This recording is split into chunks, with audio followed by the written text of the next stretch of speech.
Greens, my dear friends. I want to share with you a good experience I've had with feeding.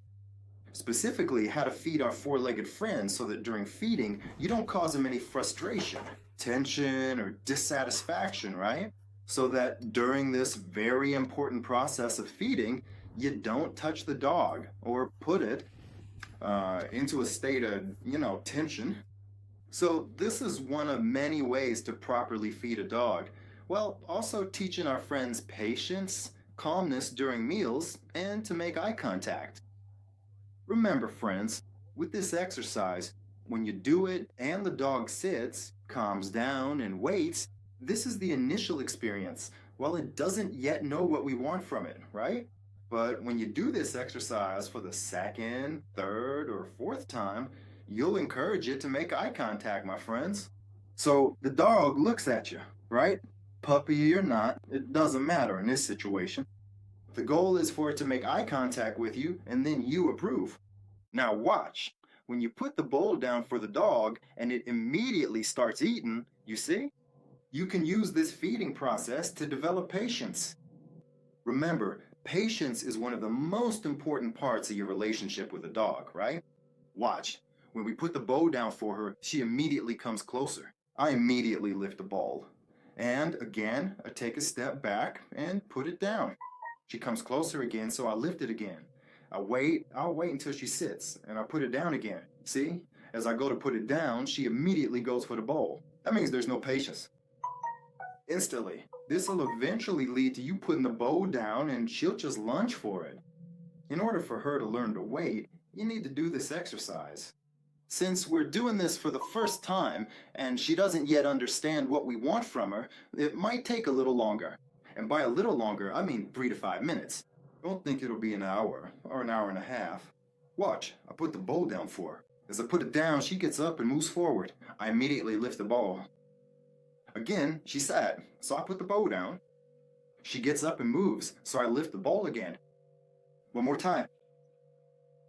I lift the bowl again. Watch what happens. She wants it again, so I lift it again, I put it down. She goes for the bowl again, so I lift it again. She goes again. See? Already, a little. Hesitation. She sat again, so I put the bowl down again.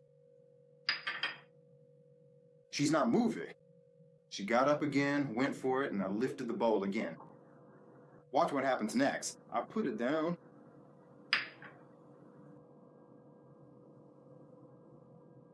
She got up again, went for it, and I lifted the bowl again. We'll make it so she waits at least 5 seconds, and then I'll invite her. Watch.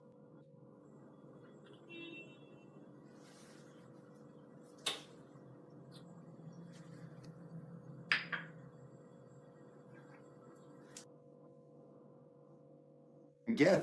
Well, she's already starting to understand. You see? Uh-huh.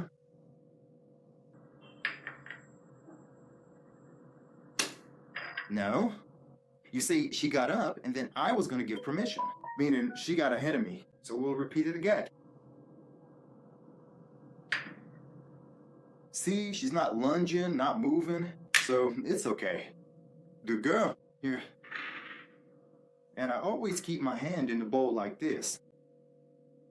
So right now, we required 5 seconds, right, of patience. Next time, I'll require 7. The time after that, 10. She's already hesitating whether to approach or not. You see, I do this without words and without touching the dog at all. I don't push her away. I don't create tension around the food. I'm simply conveying that if you get up and go to the bowl right away, the bowl will move away from you. The bowl will only stay if you show patience. First a little, and then I'll increase that patience. And when you put the bowl down, she'll sit and wait, looking at you for when you'll allow her to approach the bowl. Otherwise, if you put the bowl down and she lunges for it, you see, it turns out you're in the role of service staff, right?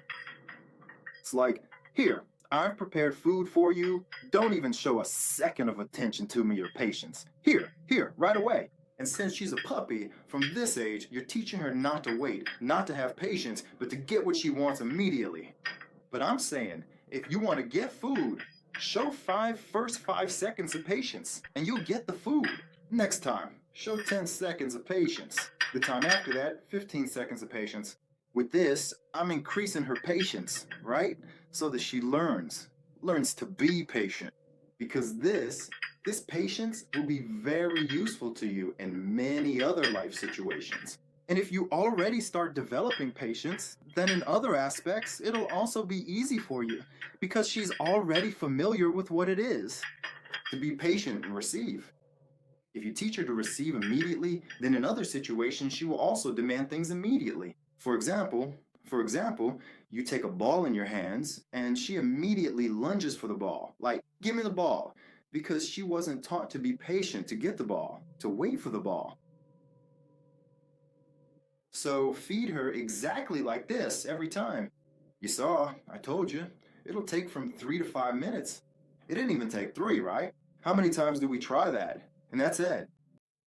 Next time, she'll understand that for the bowl not to move away from her, she needs to wait, not get up. When I get up, the bowl moves away. When I don't get up, the bowl stays. And on top of that, I'm allowed to eat from it.